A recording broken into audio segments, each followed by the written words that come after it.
So now I'm going to turn it over to you, Ty. Welcome from South Carolina. Thank you. Down here in a red state, where it isn't the heat, it's the stupidity.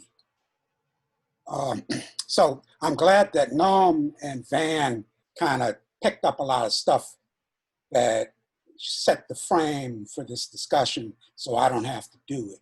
So I'm just going to go ahead into what I've been doing and what really has been shaping my life for the last 50-some years. Simple Justice for People's Information is the Black Lives Matter chapter here in Columbia and the Midlands. And right now we're working on a no bail, no pre-trial detention campaign, or at least we were until COVID hit. So let me kick off. On an early morning in July 1980, 14-year-old Levi Hart was shot and killed by Boston police officer Richard Bourke Jr. following a police chase of a stolen car. 2 other Black youth were arrested at the scene. BPD officials claimed that Hart attempted to grab Bourke's gun and was killed when the gun accidentally discharged during the scuffle. However, in addition to the gunshot wound in his head, Hart's autopsy disclosed another injury, a skull fracture from a blunt object. At the July 28th inquest, Judge Richard L. Banks found that Hart's death was the result of, quote, an unlawful act, sending the case to the Suffolk County grand jury, which then declined to indict Bourke on any charges. Likewise, a federal grand jury convened by the U.S. Justice Department could find no probable cause to indict Bourke, now charged with violating Hart's civil rights. Now, in the day of Hart's inquest, I was among the 100 or so Roxbury residents gathered outside the district court in Dudley Square. At one point, I was hovering at the edge of the crowd surveying the scene. Less than 10 feet away, I overheard 2 cops commenting on the gathering.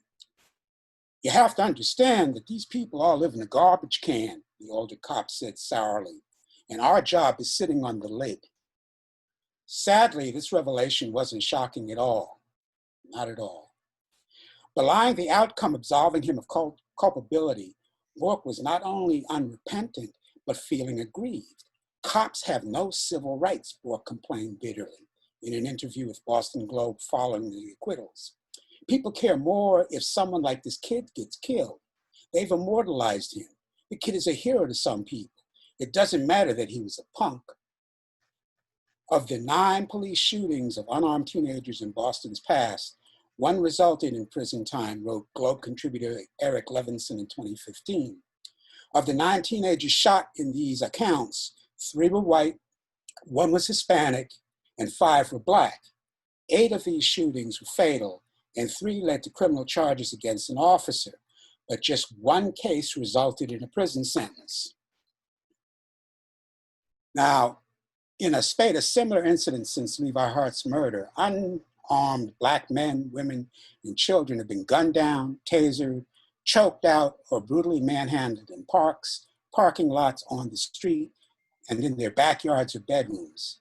In most instances, officers involved either evaded prosecution or were granted acquittal, or in rare instances received shamefully minimal sentences. And contrary to police testimony, the victims were unarmed and posed no clear or immediate danger to police or bystanders. So what is a reasonable person to make of a legal system that seems incapable of dispensing justice for Black people or other people of color? Perhaps these tragedies aren't a glitch, the regrettable excesses of rogue cops or bad apples, but represent an essential feature baked into our criminal injustice system from its very beginning in the colonial period. Indeed, given a sober examination of US history, that reasonable person might conclude that the police and courts are less invested in protecting human life and serving communities than preserving long-standing, disparate arrangements of wealth, social status, and political power, arrangements that have conspicuously benefited the nation's white capitalist elite at the expense of all other classes and social groups. A deeper dive into the history of US nation building of the U.S. Nation Building Project reveals that racism and global capitalism emerged as conjoined twins in the early 16th century, as evidenced in the infamous triangular trade in sugar, manufactured goods, and enslaved Africans. Its serial wars of conquest, displacement, and cultural erasure in the name of manifest destiny, the legal and extra-legal enforcement of the color line through fugitive slave laws, Black codes, and Jim Crow segregation, and its enthusiastic embrace of the white man's burden in pursuit of global empire. At each step along the path to global domination, the U.S. military and local police forces have defended the racist and oppressive status quo from all enemies, foreign and domestic. And thanks to the military equipment funneled to local PDs through the federal 1033 program and the cultivated warrior mentality, it's getting increasingly difficult to tell the forces apart because even the U.S. Department of Education has its own heavily armed SWAT team. If you're currently in default on your student loan, be afraid, be very afraid. Now, as a Black man active in peace and justice movements since the social ferment of the 1960s, I've come to view history of racial justice as a perverse dance. One step forward, two steps back.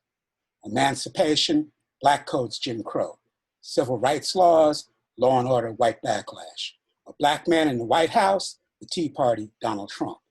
Each hard-won concession was followed by a violent pushback, often aided and abetted by police forces and the courts.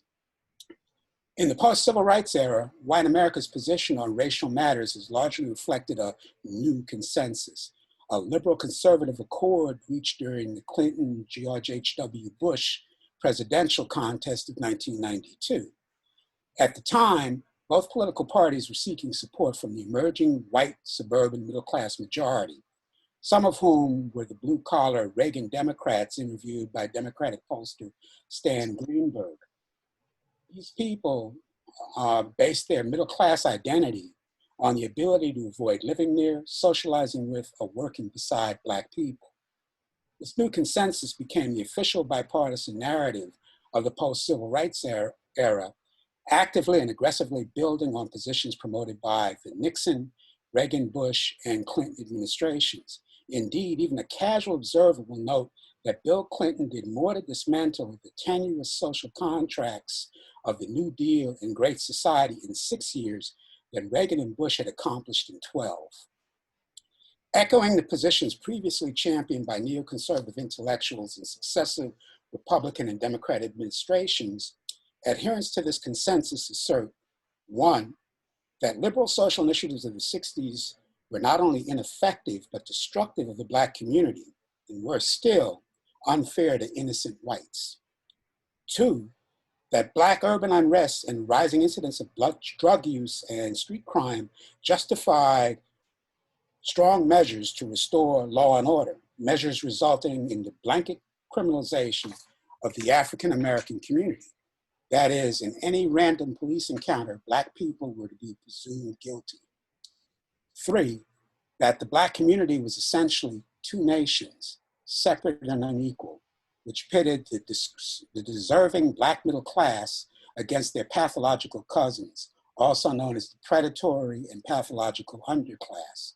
And lastly, four, that redeeming this deviant Black underclass would involve, quote, changing their values, turning to the Black bourgeoisie for solutions, and applying hard-nosed policing and punishment. This comes from an article by historian and social critic Michael Dawson, and I suggest that folks follow his work. Some historians refer to the civil rights movement of the 1950s and 60s as a second Reconstruction, building on the long-ignored guarantees of the 13th, 14th, and 15th Amendments, demanding that the nation finally live up to the four freedoms posed by FDR in his 1941 State of the Union address: freedom of speech, freedom of religion, freedom from want, freedom from fear. In 1963, King alluded to these qualities as part of a balanced promissory note. And by 1967, King insisted that we should remain dissatisfied until these promises were redeemed. Posing the inevitable question, what is to be done, raises a host of other, more fundamental questions. We live in a society where our understanding of law and justice is shaped by the three R's: revenge, retaliation, and retribution, driven by the need to pursue solutions preserving power over rather than embracing the notion of power with. A widespread culture of fear, stoked by the cynical partisan motivations and junk food journalism, contribute to the weaponization of 911 and the frequent instances of casually violent and abusive police behavior for trivial offenses. The growing calls to defund the police recognizes the sad fact that most of the reform measures proposed by the political establishment, from body cams to use of force guidelines to civilian review boards, have been tried before and ultimately circumvented or diluted to the point of uselessness. Meaningful change will bubble up from the streets rather than trickling down from the political establishment, and will require a sober and thorough examination of the mission, tactics, and composition of law enforcement. And judging by the findings of numerous recent studies of police forces in major cities, the time and effort normally devoted to suppression of violent crime constitute an almost negligible portion of most cops' everyday activities. Indeed, given the fact that policing is inherently reactive and rarely involves responding to some violent offender, a strong case can be made for transferring many 911 calls to community-based social services or medical professionals. It certainly strongly suggests that departments can safely demilitarize and redeploy without any appreciable spike in violent crime. And because policing consumes a huge portion of most municipal budgets, cost savings can be readily redirected towards services that affirm and build community, rewriting the three R's to now read as respect, redemption, and reconciliation.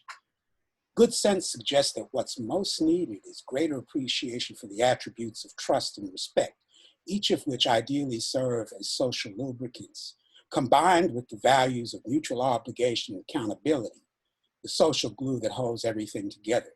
Notably, our 40 years under neoliberalism has attacked each of those values in turn. Today, the demand from the street is for a third reconstruction, a comprehensive dismantling of all systems of arbitrary social control, class, and racial oppression, led by a broad, multi-issue, multi-racial united front that makes no apologies and accepts no excuses. By the way, as we pursue our defunding of the police demand, you should expect we'll soon be dropping the other shoe, defunding the US military. And that's me. Thank you.